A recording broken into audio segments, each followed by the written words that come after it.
ఏపీలో liquor case రాజకీయంగా సంచలనంగా మారింది. ఈ కేసులో వైసీపీ ముఖ్య నేతలు అరెస్ట్ అయ్యారు. ఎంపీ మిథున్ రెడ్డి సహా పలువురు జైల్లో ఉన్నారు.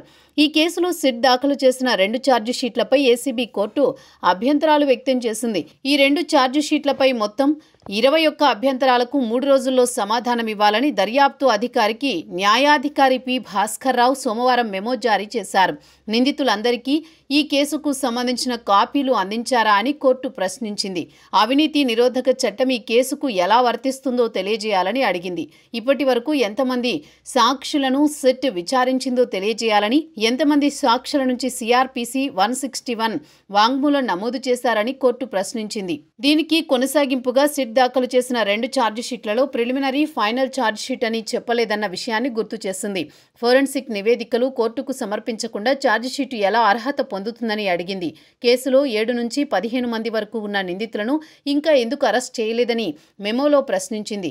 ఛార్జిషీట్లో ప్రేయర్ పోర్షన్ సరిగ్గా సమర్పించాలని సిట్ను ఆ న్యాయాధికారి భాస్కర్రావు ఆదేశించారు. కాగా మద్యం కుంభకోణంలో దాఖలు చేసిన 2 ఛార్జిషీట్ల కాపీలను పెన్ డ్రైవ్లో నిందితులకు అందజేయాలని సిట్ నిర్ణయించింది. కాగా ఇదే కేసులో రిమాండ్లో ఉన్న చెవిరెడ్డి దాఖలు చేసిన 2 బెయిల్ పిటిషన్లు విచారణకు వాయిదా వేసింది.